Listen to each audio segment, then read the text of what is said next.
नमस्कार, मी कुंदन आपल्या आवाजमध्ये आपल्या सगळ्यांचं स्वागत करतो। पाहूयात आजचं बातमीपत्र। तिथीप्रमाणे होणाऱ्या शिवजयंतीच्या निमित्तानं शिवसेनेचे उपनेते हाजी अराफत शेख यांनी शिवाजी महाराजांच्या अश्वारूढ पुतळ्याला पुष्पहार अर्पण केला आणि किल्ले शिवनेरीवर शिवज्योत प्रज्वलित केली। ही शिवज्योत मुंबई येथे नेण्यात येणार असल्याचं त्यांनी सांगितलं आणि यावेळी ठाण्याचे पालकमंत्री एकनाथ शिंदे हे त्याचं स्वागत करणार आहेत।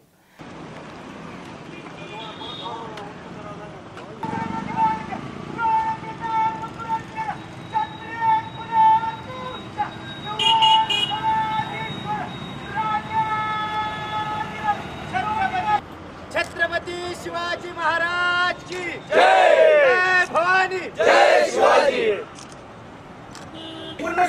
छत्रपती श्री शिवाजी महाराज की जय। धर्मवीर छत्रपती श्री संभाजी महाराज की जय। राजमाता जिजामा साहेब की जय। भारत माता की जय। भारत माता की जय। भारत माता की जय। तिथीप्रमाणे सुरू असणाऱ्या या शिवजयंतीसाठी या ठिकाणी शिवसेनेचे उपनेते हाजी अराफत शेख या ठिकाणी आले आहेत।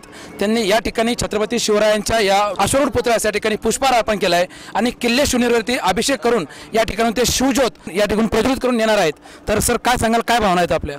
बिल्कुल, मैं इस गांव का भूमिपुत्र है और इसके पहले हमारे शाबिर भाई ये परंपरा ये चलाते थे। आज हाजी अराफत शेख के माध्यम से ये बिल्कुल परंपरा जब तक मैं ज़िंदा हूँ तब तक कि मैं मेरे गांव में मैं मेरे किले के ऊपर छत्रपति शिवाजी महाराज का आशीर्वाद लेने बिल्कुल आया करूँगा। और ये एक जो हमने शुरुआत की है, एक छोटी सी शुरुआत की है कि महाराष्ट्र भर के जितने भी जो लोग, इनको एक मैसेज जाना चाहिए, छत्रपति शिवाजी महाराज किसी एक जाति धर्म के लिए पूरे महाराष्ट्र के राजा है और वो राजा के लिए सभी जाति धर्म के लोग एक साथ मेरे साथ मुंबई में कई हज़ारों मुस्लिम युवा भी मेरे साथ यहाँ से मेरे साथ दौड़ रहे हैं। ये एक मैसेज देने का हमने काम किया है। छत्रपति शिवाजी महाराज के बारे में अगर हम सुबह से लेकर शाम तक कहेंगे तो भी उनकी तारीफ में कम नहीं हो सकता है।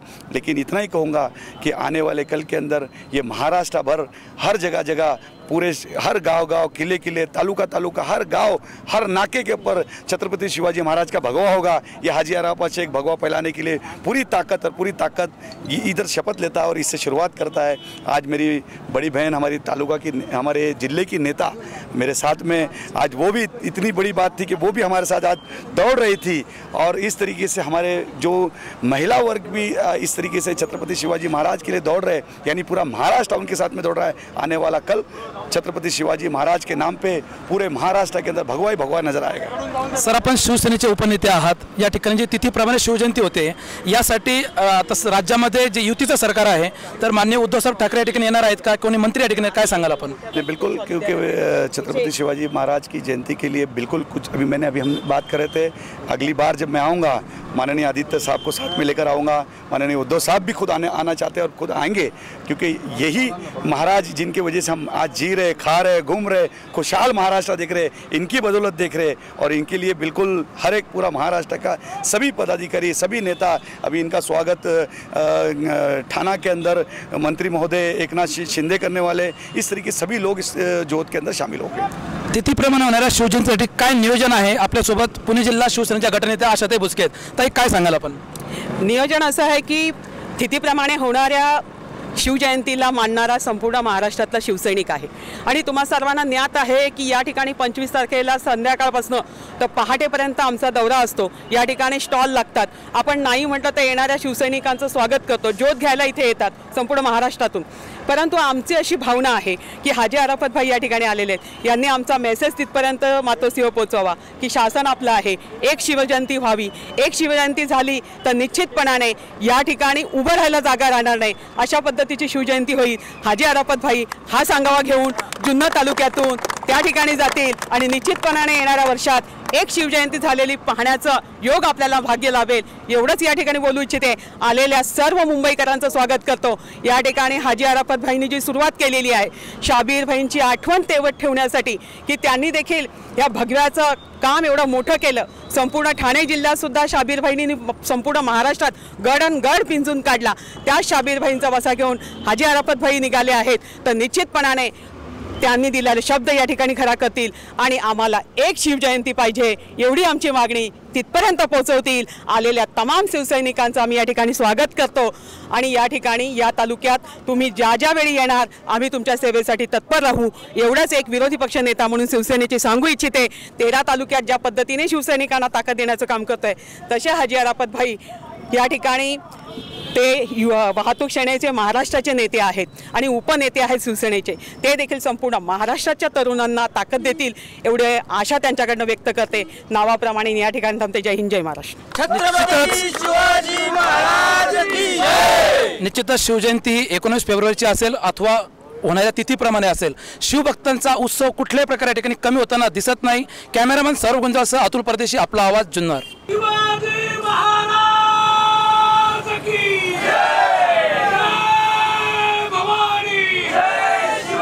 अराफत यांनी आपल्या आवाजच्या मुख्य कार्यालयाला यानंतर सदिच्छा भेट दिली आणि आपल्या आवाजला शुभेच्छाही दिल्या. पाहूयात काय म्हणाले हाजी अराफत शेख.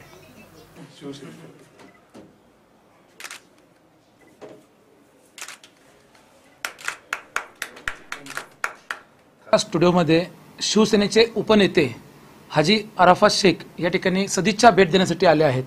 आज हाजीबाई या ठिकाणी तिथीप्रमाणे होणाऱ्या शिवजयंतीसाठी किल्ले शून्यवरती आले होते. काय आपण भावना व्यक्त कराल आणि काय सांगाल आणि काय संदेश या ठिकाणी शिवभक्तांना आपण द्याल आपल्या वतीने? आपला आवाज़ यानी महाराष्ट्र की जनता की आवाज़, जुन्नर तालुका की आवाज़. मैं सबसे पहला मैं आप लोगों को खासतौर पर बधाई दूंगा कि मेरे जुन्नर तालुका की आवाज़ पूरे देश की आवाज़ बने. ये बिल्कुल ये हाजी अराफत शेख की तरफ से शुभेच्छा है.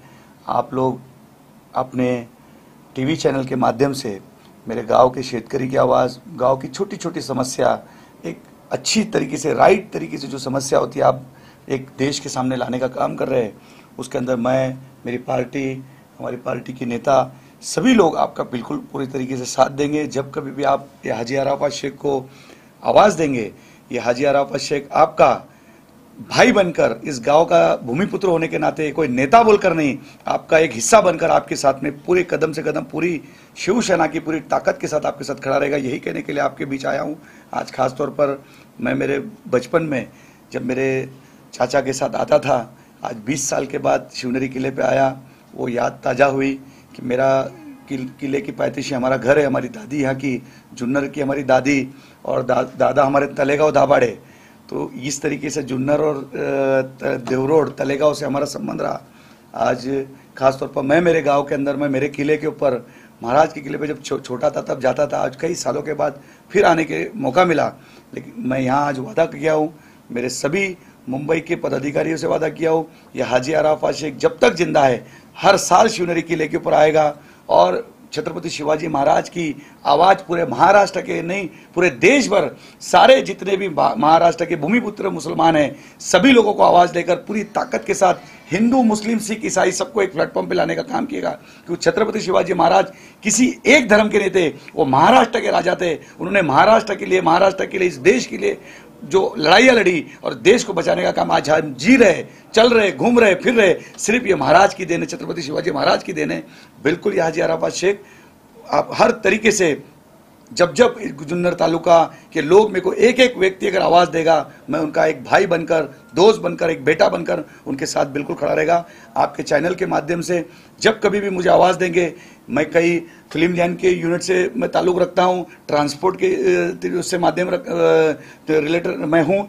ऐसे जब कभी भी आवाज़ देंगे तो कई सेलिब्रिटी और अच्छे जो बच्चों को आपने जो काम इस गांव के बच्चों को बढ़ाने का जो काम कर रहे हैं, कैसे छोटे छोटे बच्चे आपके चैनल के माध्यम से आज महाराष्ट्र भर आप दिखा रहे, तो मैं चाहता हूँ कि मेरे देश का आने वाले कल के अंदर, मेरे स्टेट भर के अंदर, मेरे गांव का, मेरे तालुके का बच्चा देश का एक सेलिब्रिटी बने और उसके अंदर मैं भी एक हिस्सा बनूं. आप जब कभी मुझे आवाज़ देंगे, मैं बिल्कुल आपके साथ भाई बनकर खड़ा रहूँगा.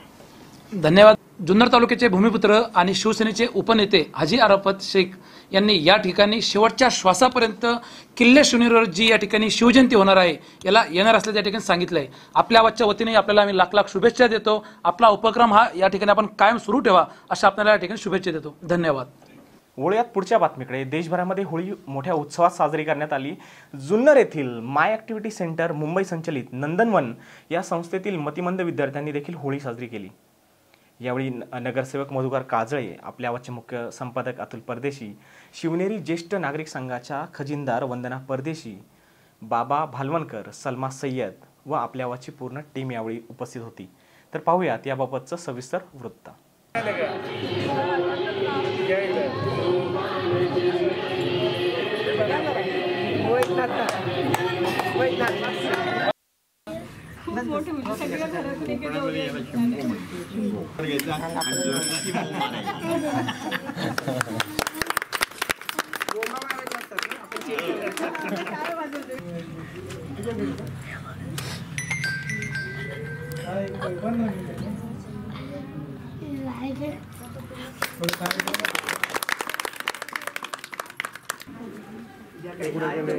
काय आपण काय करतो काय अगं ते झालं पण काय हे काय लाव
चलो अभी हम लोग प्रार्थना बोलेंगे.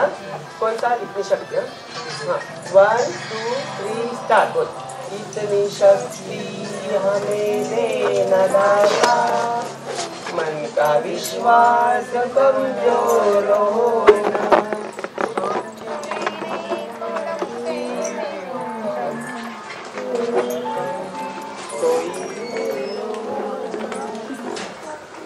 हम चले नेक रास्ते पे हमसे भूल कर भी कोई भूल होना. हम न सोचे हमें क्या मिला है, हम ये सोचे किया क्या हर पल. हर बुराई से बच के रहे हम.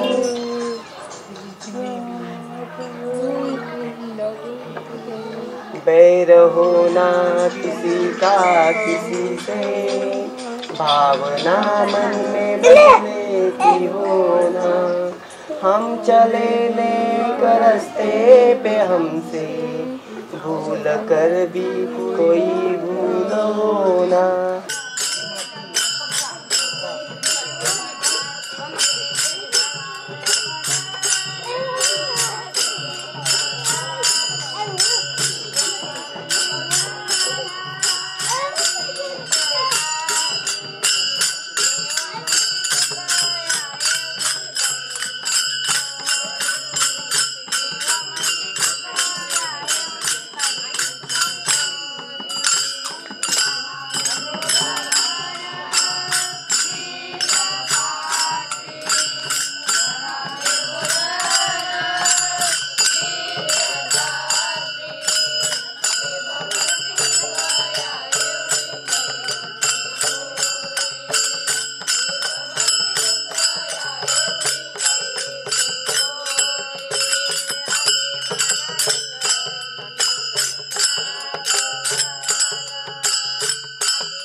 आज होळीच्या दिवशी त्यांनी विविध कार्यक्रम आयोजित केलेले आहेत.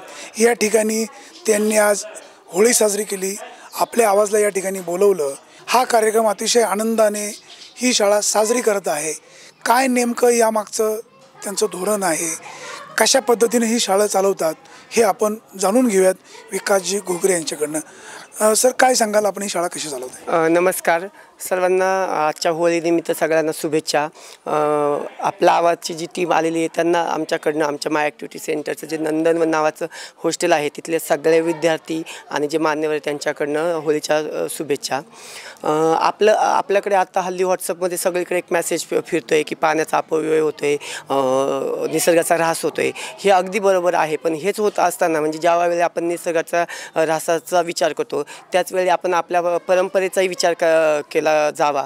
किंबहुना आपल्याकडे जो दुर्लक्षित घटक आहे मतिमंद मुलं, त्या मुलांना आपली परंपरा कधी कळणार, त्या हिशोबाने आज आम्ही होळीचं इथे आयोजन केलेलं आहे. त्याच्यामध्ये आम्ही पाणी न वापरता म्हणजे फुलांमार्फत आम्ही होळी साजरी केली.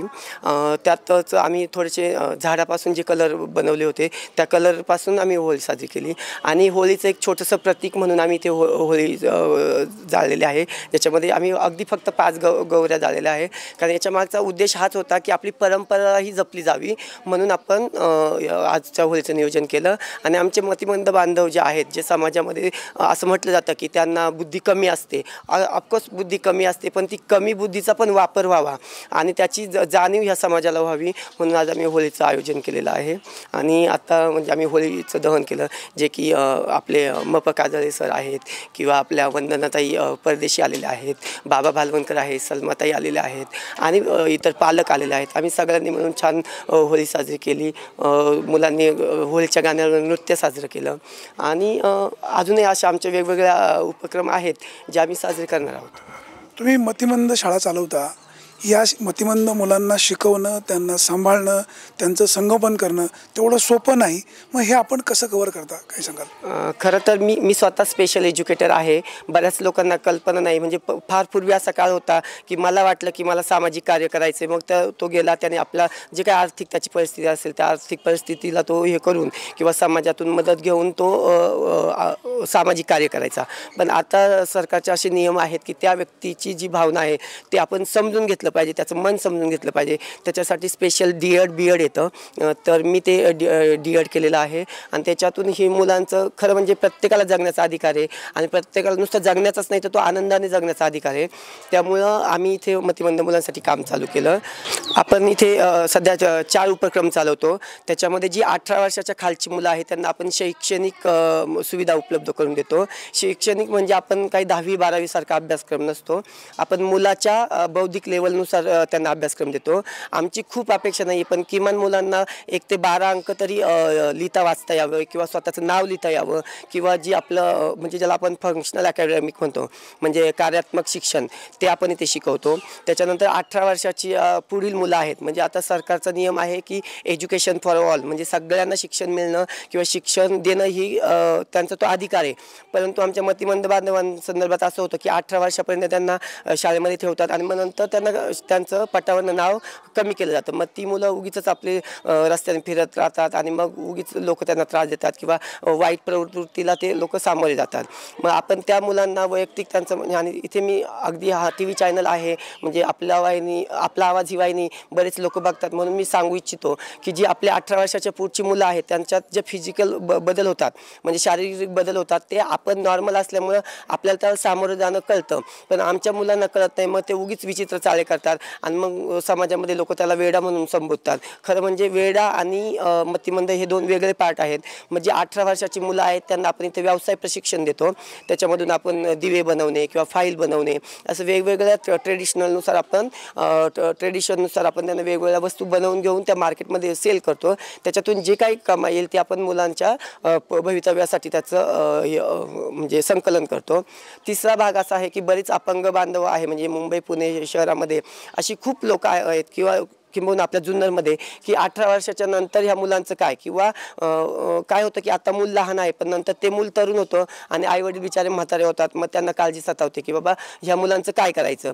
तर मग कुठेतरी एक निवासी त्यांची सुविधा असावी म्हणून आपण इथे नंदनवन नावाचं हॉस्टेल चालू केलेलं आहे. तिथे आता साधारणतः 3 मुलं राहतात आणि सध्या फक्त आपण मुलींसाठी करत नाही, फक्त मुलांसाठी काम चालू आहे. त्याच्यानंतर मी स्वतः भरतनाट्यम आणि लोककलेचं प्रशिक्षण घेतल्यामुळं मी इथे आपण एक आपला ऑर्केस्ट्रा आहे ज्याच्यामध्ये अंध, मतिमंद, कर्णबधिर मुलं जी आहेत, फिजिकली हँडिकॅप मुलं आहेत, ती लोक पार्टिसिपेट करतात. ती जेव्हा त्यांचा परफॉर्मन्स देतात तेव्हा त्याच्यातून जे काही रक्कम मिळते ते आपण मुलांना त्याचं मानधन देतो आणि त्याच्यातून त्यांना एक थोडंसं आर्थिक इन्कम व्हावी ह्या दृष्टीनं आपलं काम चालू आहे. तुम्ही हा उपक्रम चालवताय, निश्चित कौतुकास्पद आहे. तुम्ही समाजाकडनं काय अपेक्षा व्यक्त कराल आणि काय आवाहन कराल? समाजासाठी मी फक्त एवढंच म्हणेल की तुमच्या आजूबाजूला जर कुणी असा मुलगा असेल तर प्लीज आमचा कॉन्टॅक्ट नंबर आम्ही देतो किंवा तुम्ही आपला आवाज वाहिनीवर जर संपर्क साधला तर तिथे तुम्हाला आपला नंबर मिळेल. आणि जुन्नर शहर छोटं आहे त्या परंतु आपल्या ह्या अपंग बांधवांची संख्या भरपूर आहे. तर शक्यतो सर मी त्या अजून एक सांगू इच्छितो की बरेचदा इथे लोक हेच मान्य करत नाही की आपलं मूल मतिमंद आहे. जे लोक मान्य करतात त्यांना असं वाटतं की त्याला शिक्षणाची काय गरज आहे, परंतु असं नाही आहे. प्रत्येकाला शिक्षण हे मिळालंच पाहिजे. तर आजूबाजूला जर अशी कोणी मुलं असतील तर प्लीज तुम्ही त्यांना आमच्यापर्यंत पोहोचवा. आम्ही आमच्या पद्धतीने जसं होईल तसं त्यांना मार्गदर्शन करू आणि एक चांगला नागरिक घडवण्याचा प्रयत्न करू, त्यांना स्वावलंबी करण्याचा प्रयत्न करू. भालवणकर सर, समाजामध्ये अनेक स्तर आहेत, अनेक लोक आहेत, काही राजकीय पुढारी आहेत, पक्ष आहेत, विविध शैक्षणिक संस्था चालू करून शासनाचं अनुदान मिळवतात. मात्र या ठिकाणी मतिमंद मुलांना एकत्र करून ती संस्था चालवणं तेवढं सोपं नाही. याकडे आपण कसं पाहता?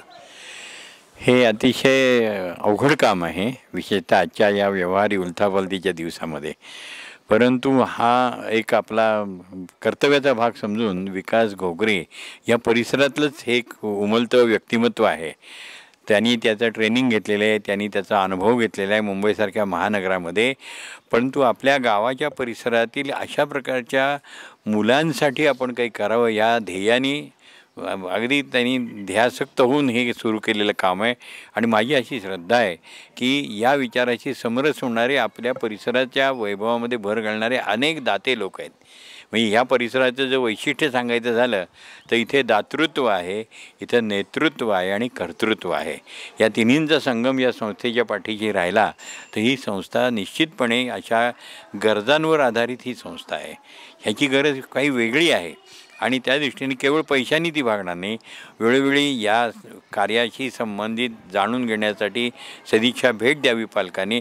आणि विशेषतः विकास घोगरेचं जे मत आहे की पालक थोडेसे रिलक्टंट असतात आपल्या या मुलांच्या बाबतीत, तर रिलेक्टंट न राहता त्या मुलांना अर्थार्जनाच्या दृष्टीने कशी बळकटी मिळेल, त्यांचा भावी काळ कसा जाईल, यासाठी ही संस्था विशेषतः कार्य करते. इथे तुम्ही जर आजच्या कार्यक्रमामध्ये पाहुण्यांना फुलं दिली गेली आहेत, ही फुलं या मुलांच्या माध्यमातून तयार केलेली आहेत.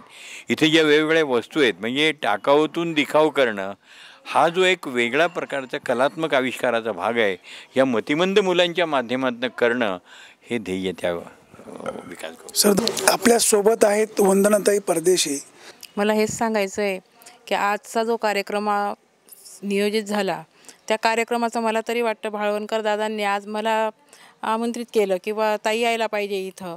मी म्हणते आजचा स्वर्ण दिवस आहे माझा, कारण आपले राहिलेले जे दिवस आहे आता आजपर्यंत जे आपण कामं केली ती आपल्या संसारासाठी, आपल्या मुलांसाठी, पण आता राहिलेले जो शिल्लक दिवस आहे, जसे दादा म्हटले की आता हा बोनसचे दिवस आहे. आपले परतीचा प्रवास चालू झालेला आहे. आता या प्रवासामध्ये नेमकं आपल्याकडनं जेवढे सत्कर्म करता येईल तेवढे समाजाचं एक आपण ऋण लागतो आणि ते समाजाचं ऋण आपण कुठल्याही येणे तरी फेडायला पाहिजे. आणि तेवढं आणि आपण हे जे करत असतो त्याच्यामध्ये माझं तरी असं आहे की मला हे काम करण्यामध्ये खूप आनंद वाटतो आणि मी हे दुसऱ्यांसाठी नसून ते मी माझ्या स्वतःचा आनंद व्यक्त करण्यासाठी, माझ्या आनंदासाठी मी हे सर्व काम करते. आत्ताच या संस्थेचे विकास घोगरे ते म्हटले की आम्हाला अशी मदत मिळाली, आर्थिक मदत, कुठली मदत, तर मी त्यांना सांगू इच्छिते की तुम्हाला कोणत्या प्रकारची मदत, जे आताच म्हटले भाळवणकर दादा की टाकाऊपासून टिकाऊ वस्तू तयार करणे, तर अशा आपल्या घरांमध्ये जसे पत्रिका कितीतरी येतात, त्याच्यामध्ये एवढे छान छान गणपतीचे वगैरे चित्र असतात.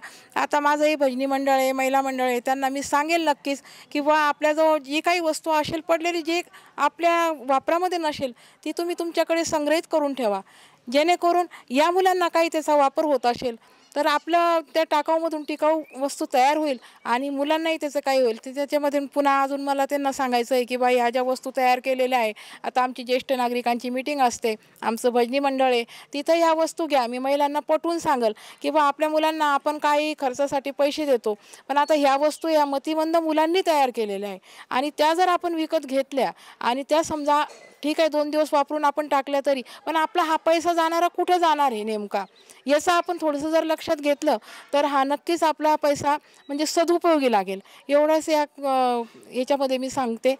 आपल्या सोबत आहेत सलमाताई सय्यद, त्यांना याविषयी काय वाटतंय आपण त्यांच्याकडनं जाणून घेऊयात. मॅडम काय सांगाल? नमस्कार सर्वांना. प्रथमतः होळीच्या शुभेच्छा माझ्याकडून. आज इथे आम्ही माय ॲक्टिव्हिटी सेंटरनिमित्त एक होळीचा छोटासा कार्यक्रम घेतला. त्या कार्यक्रमामध्ये आपण सर्वजण आला त्याबद्दल खूप खूप धन्यवाद.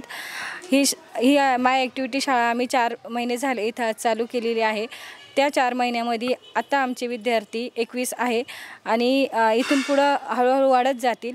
मतिमंद मुलांची शाळा चालवणे हे खूप अवघड काम आहे, परंतु ते काम मी आणि माझे सहकारी विकास सर आम्ही दोघांनी मिळून इथं जुन्नरमध्ये चालू केली आहे.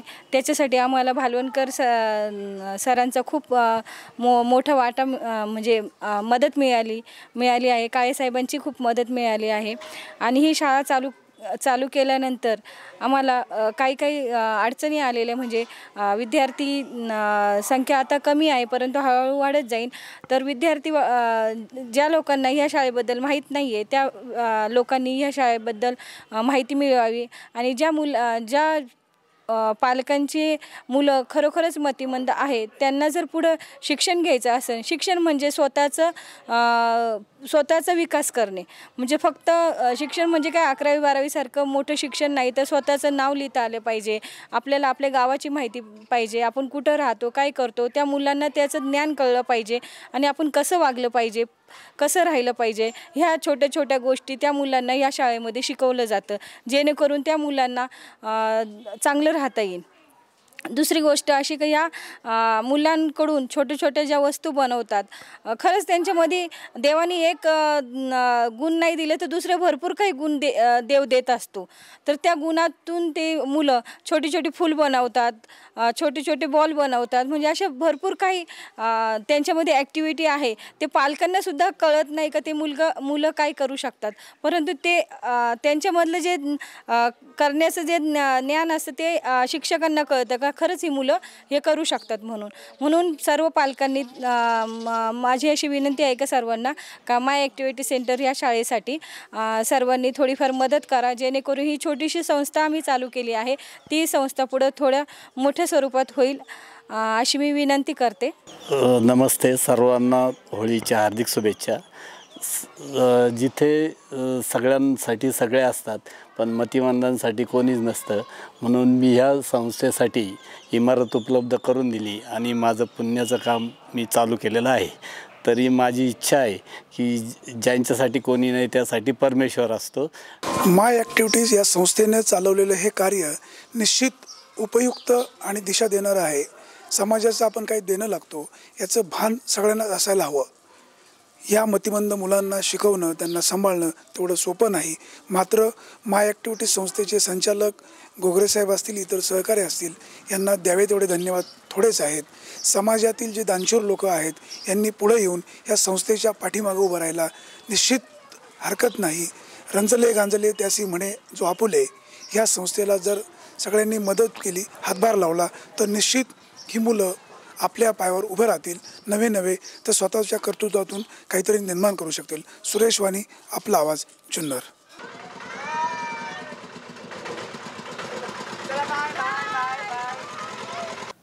आजच्या बातमीपत्रामध्ये इथेच थांबूयात. तुम्ही पाहत राहा आपला आवाज, हा तुमची साथ आमची. धन्यवाद.